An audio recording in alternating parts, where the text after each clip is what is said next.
We all have a story. Your story is not my story, and my story is not yours.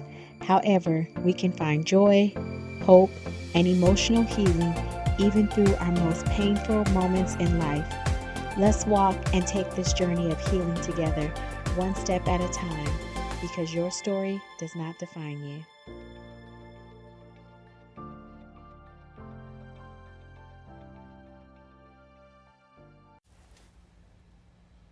Hey y'all, it's Dr. Niesha here, and welcome back to another episode of Your Story Does Not Define You, the podcast, where we are just out here exploring real stories, real struggles, and we are just talking about the strength of how people are overcoming and getting through life, and just sharing these testimonies so that they could be helpful to somebody else. And so I'm super excited today because I have somebody special here with me, which I'm going to get to in a minute. But first of all, you guys already know, I got to tell you what my vibe is for the day.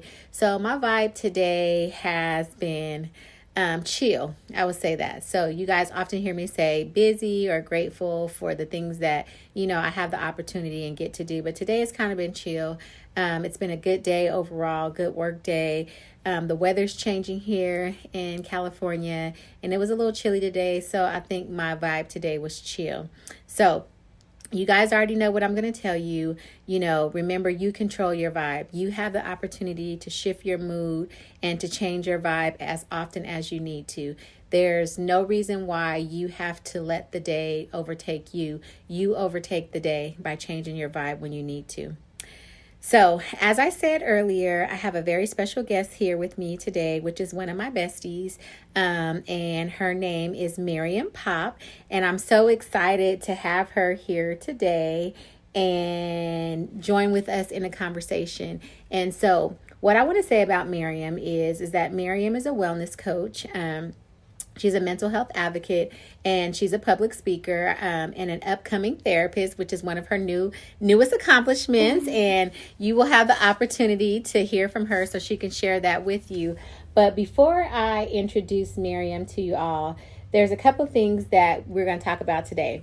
So today's episode is called When I Pitched the Curveball in My Life. Now, I'm sure many of you have heard the saying of a curveball getting thrown at you, right? But what about when you're the one that pitched the curveball, okay? So Miriam is going to shed some light on us today of some things that, she kind of just shifted in her own life, some unexpected things that happened, some unexpected turns that she decided that, hey, you know what? Life looks different for me. So she wanted to take a turn. So with that being said, Miriam, thank you for joining me today. Thank you for having me. I'll try not to giggle too much. That's all right, girl. Be yourself. I'm your friend and your podcast host today. So can you tell those people out there in podcast land a little bit about yourself? Yeah, this question always sends me into a little existential crisis, but who is Miriam? What is her story? Well, right now, like Niesha alluded to, I just wrapped up grad school. Yay! So I am in a very interesting transitional period, just this space between the hustle, celebrating the hustle, and then the next journey. Which is going to be really embracing this therapist role. So that's my story right now. That's where I am right now.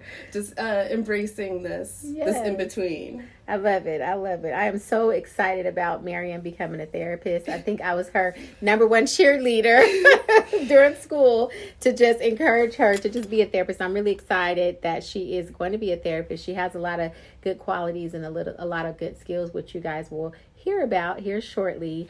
So Miriam, what is your vibe today? Hey, I forgot to ask you the question, girl. What is your vibe today? I've been really working on being grounded. I mentioned this transition period. So today I think I did a good job. It's just keeping my energy grounded. Okay, good. I love it. Grounded is a good space to be. And that's one thing that I think is so important and kind of goes with, us being able to change our vibe is learning how to reground ourselves, right? Yeah. And knowing that we could do that throughout the day as many times as we need to, and that there's no limit. But just making sure that we stay in that space that we feel comfortable in. And if that's getting back to our baseline, then hey, that's something that we have to do. So Miriam, like I mentioned earlier, a lot of people have a lot of conversations about life throwing curveballs at you. Yeah. But hey, what about if you're the person that pitches the curveballs? So before you started throwing curveballs, Miriam, what did you imagine that your path would look like? It's interesting. Being in this place in life right now, I have been doing a lot of reflecting from the standpoint of a lot of different past versions of Miriam. The different Miriam, I do believe that in this one life we live multiple different versions of ourselves, and each one has contributed to being here. Right. So yeah, I do tend to live in the moment a lot. Okay. So I can't say at any one point. I can say I've always been surprised by where life has ended up. Okay. So just out here surprising yourself. Yeah. Okay. Yeah. Yes, for sure. Because even living in California, that's not something I ever was like. That was never a dream. Okay. So but being here now, but being here now. So it's always one of those things that I do surprise myself with where I end up. Okay. So you're out here in Cali, which is where people normally want to come. I think that's shifted a little bit these days.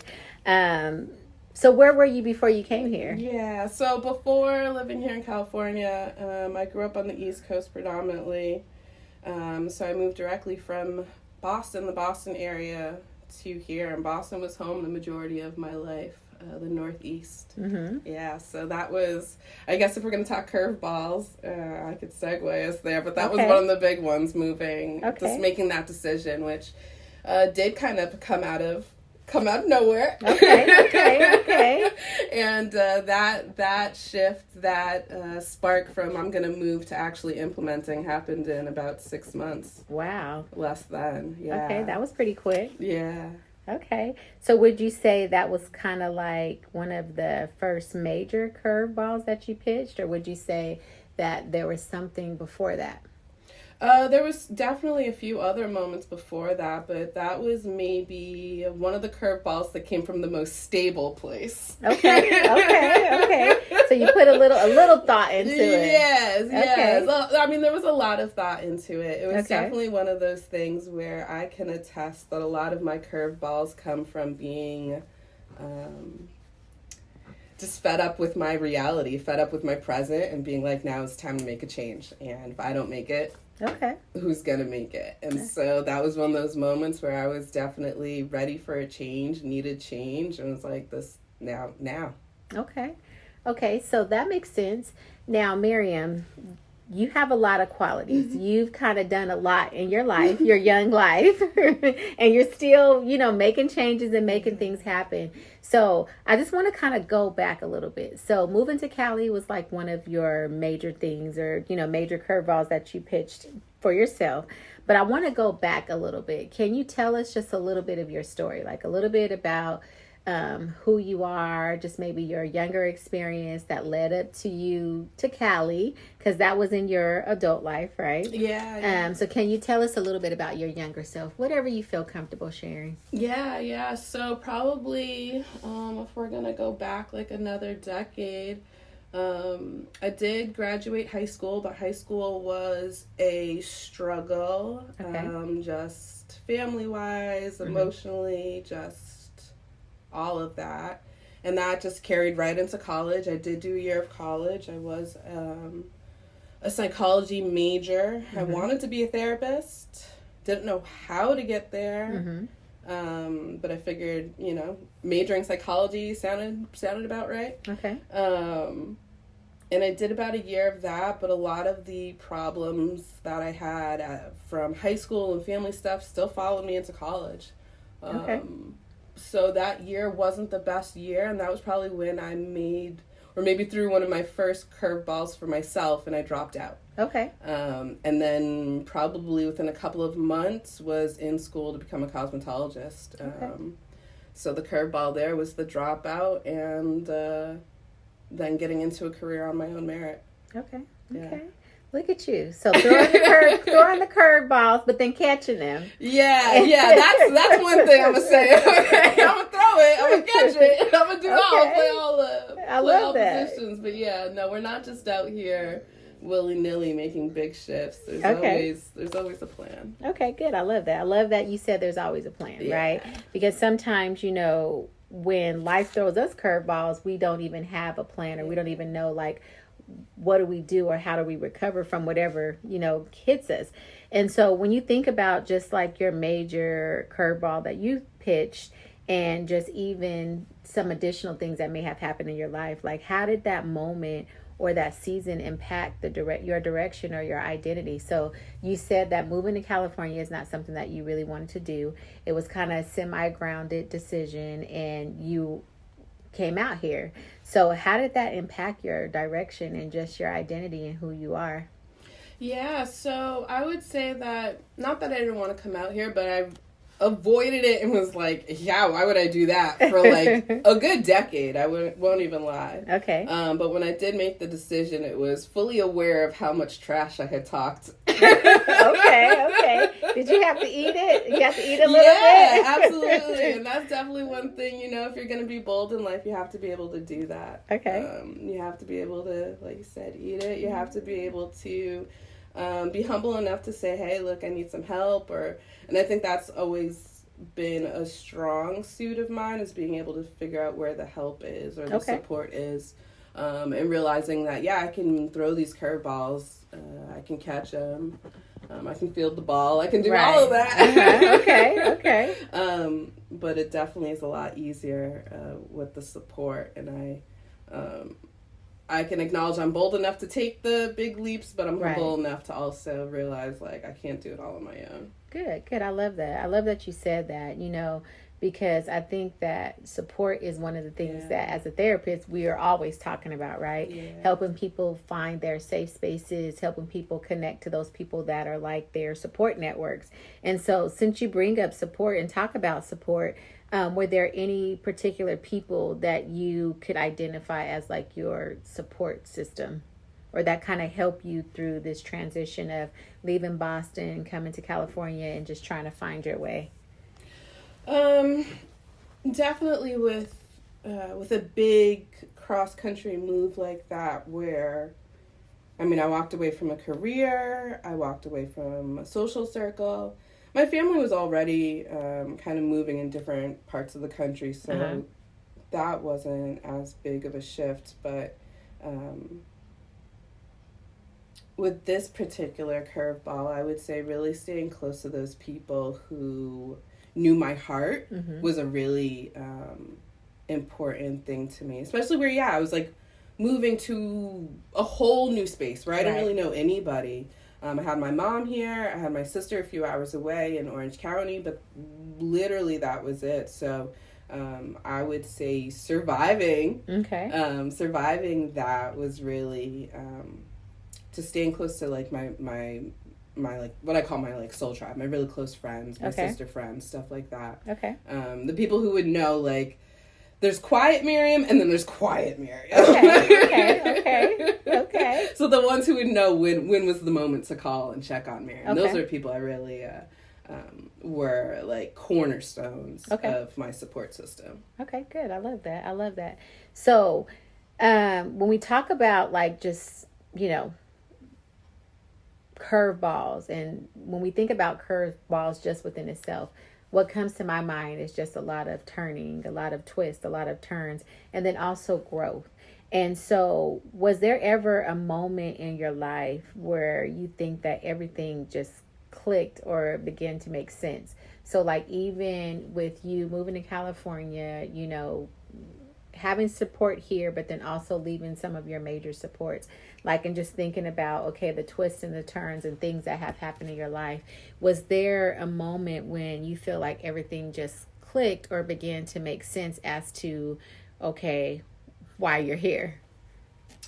Hindsight is really powerful. Okay. It is. Yeah, I would say At least for me, when I'm far enough removed from something that I can see the bigger picture. Okay. That serves me well. But also where I struggle when I'm in the thick of it is seeing the bigger picture. Got it. Okay. Because sometimes that picture is not something that we envision, right?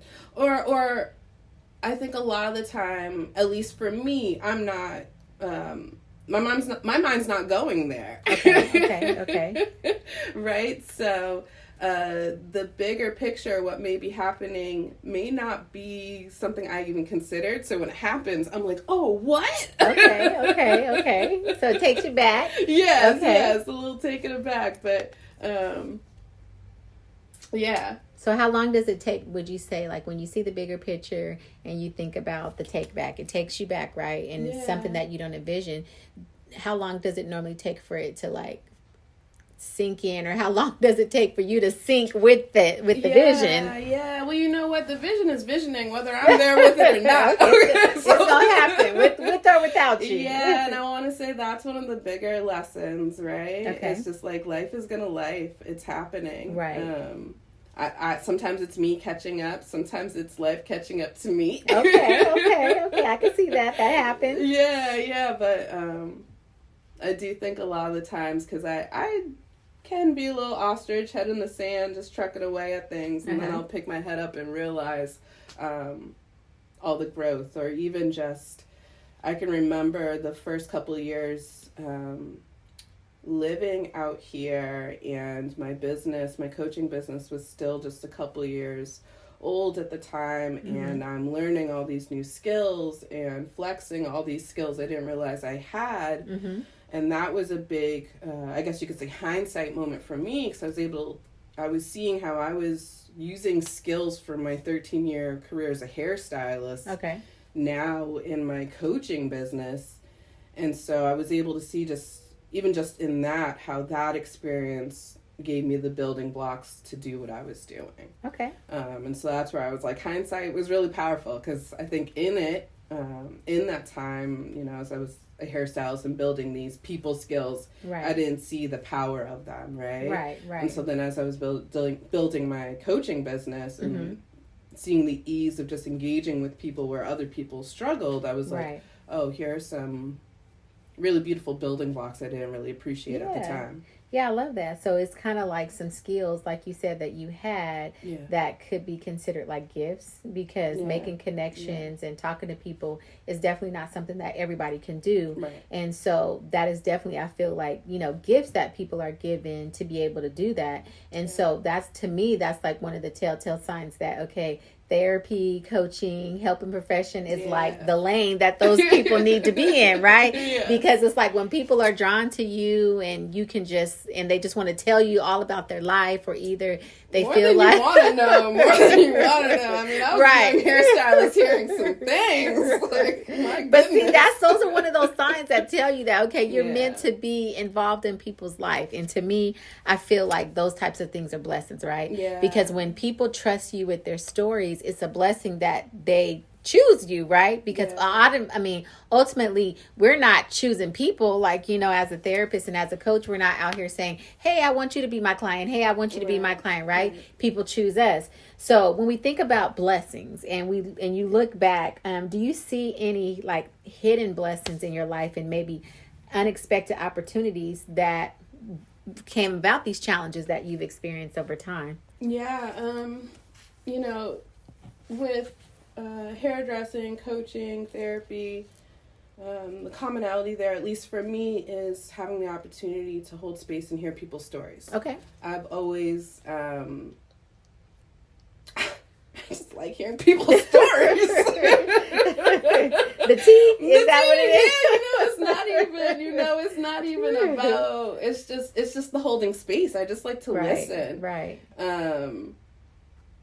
And I can remember when I was a teenager and kind of putting out there that I really wanted to be a therapist, a child therapist, being told that I wouldn't be good at it because I was too sensitive.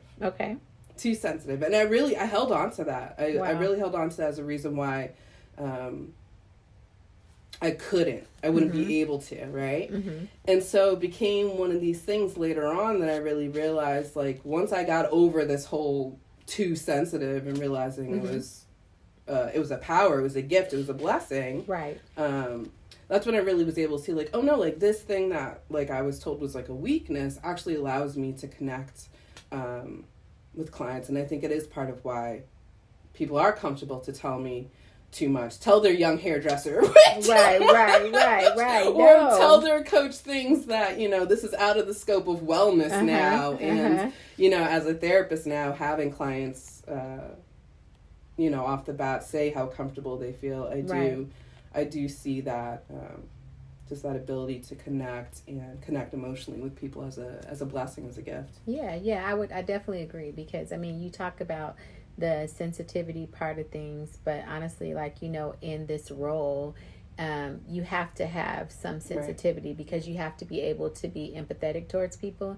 And that is something that everybody can't do, because if a person comes across as like cold-hearted to people that they're helping, then the connection is not there. And one of the things that I'll say, just like in the realm of therapy and the therapeutic alliance, is that there has to be an emotional connection there. Like, a client has to feel comfortable with the person that's helping them, or either the therapeutic relationship won't be there. So I'm glad that you were able to find that blessing, even after somebody tried to make you feel like it was a weakness. And so even with, you know, pitching these curveballs and, you know, having these twists and turns, but ultimately look at all the growth that has been produced because of this. Yeah, absolutely. I wouldn't have it any other way. You know, it might look random, out of nowhere, big moves, but they've also resulted in big growth, and growth in ways that I couldn't have imagined. Because even with starting my business, I didn't start my coaching business realizing public speaking would be such a cornerstone, or that it would even be a part of things. Right. And it's probably one of my more favorite things to do in my business, or in general, I should say. Okay. So what is it about the public speaking that you feel like just draws you in? Oh, I love any opportunity to talk my talk. Come on. Let it be one of my favorite topics. Let's go. Like, where...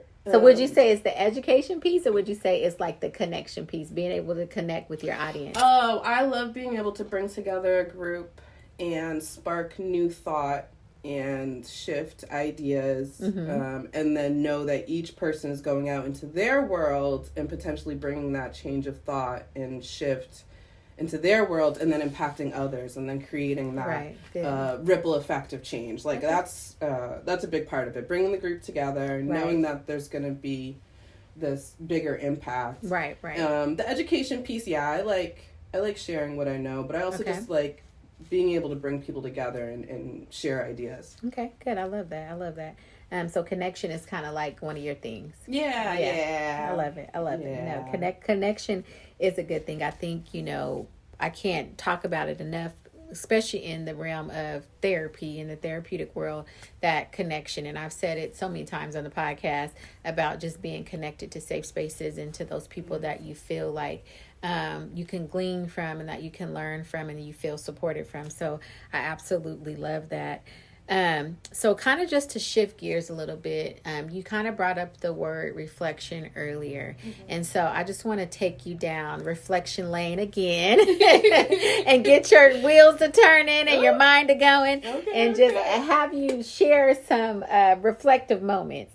And so if you could go back, Miriam, and kind of just talk to your younger self. And, you know, I'm your friend, so I know certain things about you, but I'm going off what you're going to share with the podcast girl today. So I'm not going to put stuff out there. But if you could go back and give your younger self a message, like during one of those kind of like moments where you feel like you pitched a curveball, what would that message sound like? Like, what would you tell younger Miriam?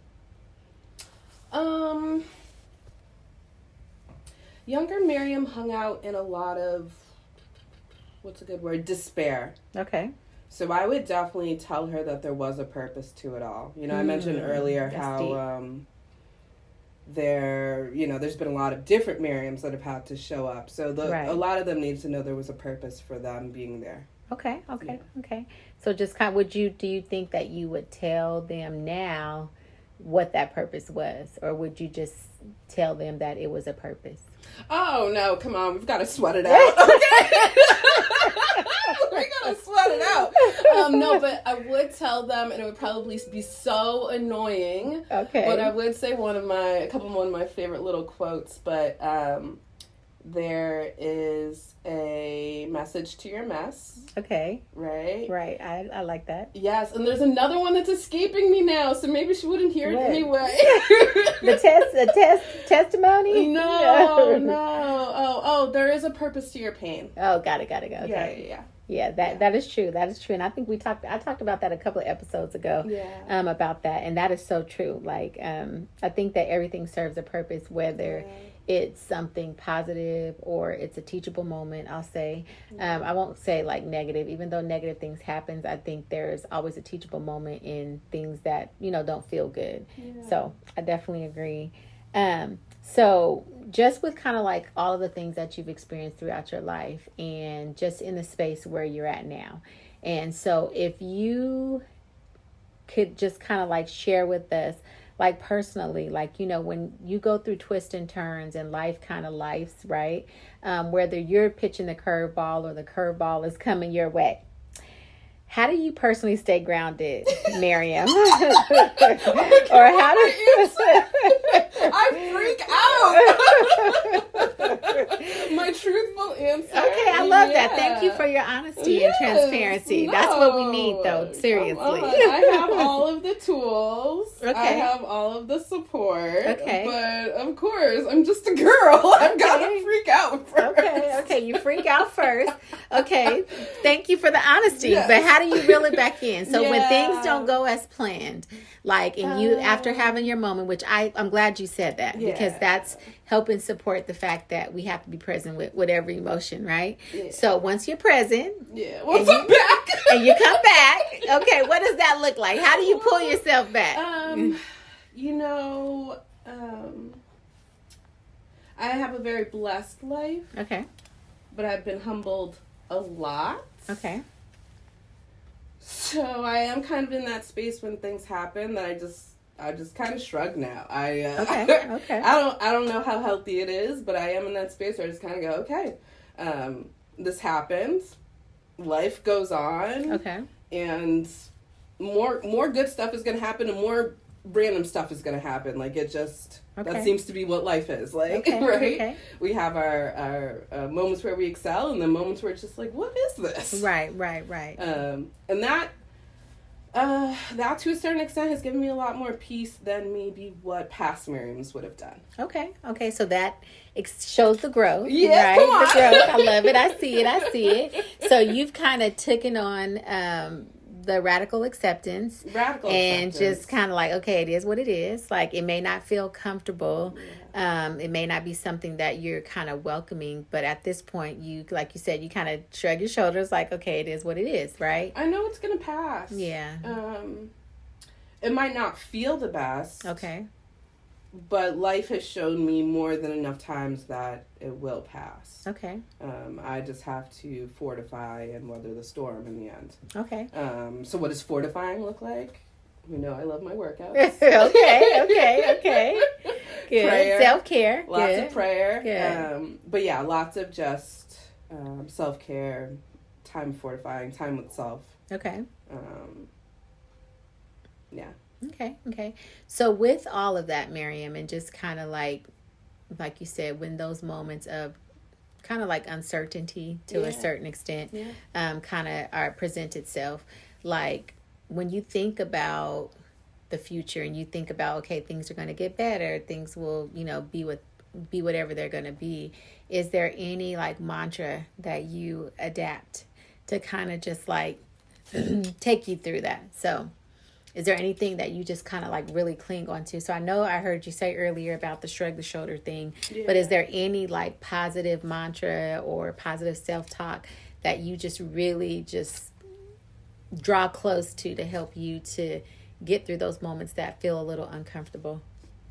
Yeah, it's interesting because at least I'll speak for like right now. Okay. Right now in like this transition period that I'm in, one of my friends and I are actually doing a Bible study, and that's been a really good like grounding and centering I love piece. It. Yeah. So, a couple of things that like her and I have just been talking a lot about is just like leaning into God's leadership. Okay. And so just kind of like having that on top of mind has okay. helped with,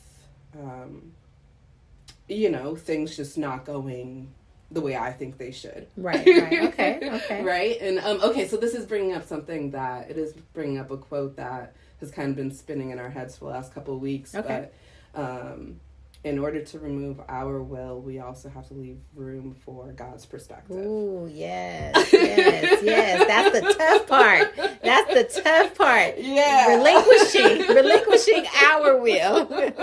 Relinquishing our will. Yeah. Leaving room for God's perspective, which would mean that, like, my perspective wasn't. Like, it didn't matter. It did, but it didn't. It didn't matter. It's not the most accurate. Are you kidding me? What? So leaving room for that. Okay. Yeah. Yeah, which could be a little challenging. Yeah. It's challenging. It's hard to embrace that when we have it all figured out, right? Yes. We have a plan, we have the vision board, and we have what it's supposed to look like and what it's going to look like in the path there. And then automatically he says, boop, sorry to bust your bubble, but you gotta make it right. So that's kind of hard. Yeah. No words. But it was a radical acceptance. Yes, it is what it is. Right. For sure. And that's a hard thing for us to do. But again, I'm glad that we're having this conversation because one of the things is that life is going to continue to life regardless. Whether we're ready for it, whether we're not ready for it, it's going to happen. And sometimes we're going to run into these twists and turns that are just going to happen without us even being ready for them, right? So, Miriam. I want to be like, Niesha. So, you are a coach. Yes. Okay, you are on this road embracing therapist. Yes, right? Another hat. Yes, another hat. So what advice would you give to someone currently in the middle of their own expected detour in their life? What could you tell them today that can empower them? Your kindness to self matters more than you think. I love that. I love that. Yeah.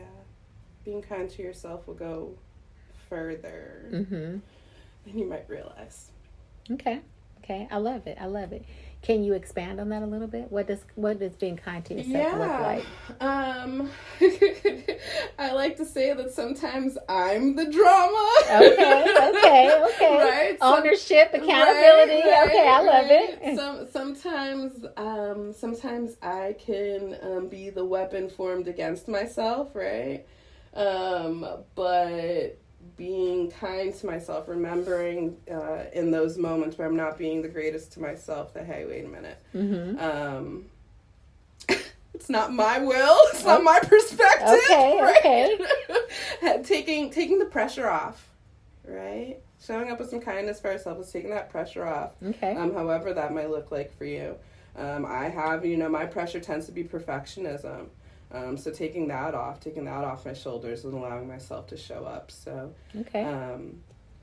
being the kindness that you need. If you're hoping or wishing that people were treating you a certain way, I would say, are you treating yourself that way? Right. How can you start leaning in and being more kind and caring to self? Right. It is really easy to put all the focus on how we're showing up in the world and not enough focus on how we're showing up for ourselves. Right. Good. I love that. And that's important. Like, I think we don't have enough compassion and kindness for ourselves. And I think that's definitely something that we all can continue to grow in that area. Yeah. I think sometimes we're our worst critics, so it's hard. Yeah. At the end of the day, I feel like we've kind of all had moments when, just the plan falls apart, right? And the unexpected happens or life just takes a turn that we never saw coming, or either we just take a turn that we want to take, right? And we know that we're supposed to go right, but ultimately we take that left because we're trying to figure it out, and we're trying to, create the direction that we think we want to go. But ultimately, life doesn't always give us what we expect, right, whether we make those decisions or not. But sometimes what we get ends up being exactly what we need. And I think that's one of those hard truths that sometimes we have to sit with, right? We want our plan to look a certain way, but just to kind of reiterate what you said earlier, sometimes God's plan looks different for us. And ultimately, his plans are not our plans, and his thoughts about us are not our thoughts about ourselves. And so definitely have to be kind to each other. So I just want to take a minute and just, before we kind of wrap up, Miriam, is there anything that you just want to say additional to the audience out there? Is there anything that you want to share with us about yourself, or just any additional nugget that you want to enlighten the audience on? Yeah, I can't press the importance of just owning every version of you on your journey. I like that. Yeah, because it was all the different Miriams that got me here right now. So it was the college dropout Miriam who got me here. It was, the Miriam who was just in her 20s, not really sure what was, but something had to, give. It was just all those versions, whether they were perfect, imperfect, messy. They all add value. Okay, right. I agree. I agree, and I love that you said embracing every version of you. That's important. So I hope everybody takes that away. Embrace every version of yourself: the good, the bad, the ugly, all of it. Look, y'all. I just want to say thank you again to Miriam for being my guest. Thank you to Miriam for being my friend, and I appreciate her taking her time out of her day to come join us today and for sharing such a powerful story with us. Look, y'all, if this episode resonated with you all, please, you know what I want you to do. Share it with your friend. Share it with somebody that you know. Share it with the coworker, with the family member, because we all can benefit from a little bit of encouragement. We all need those moments where we just need that extra push to kind of help us to keep moving forward and to get through our own curveballs, whether we're pitching the curveballs or whether we're trying to catch them or dodge them, whichever one. We all need a little bit of encouragement. So I just want to say thank you all again for joining me today on Your Story Does Not Define You, the podcast. Remember that if you have not subscribed to this channel, I would definitely tell you to subscribe to this podcast, share it with your friend, and just remember, keep pushing forward, keep moving.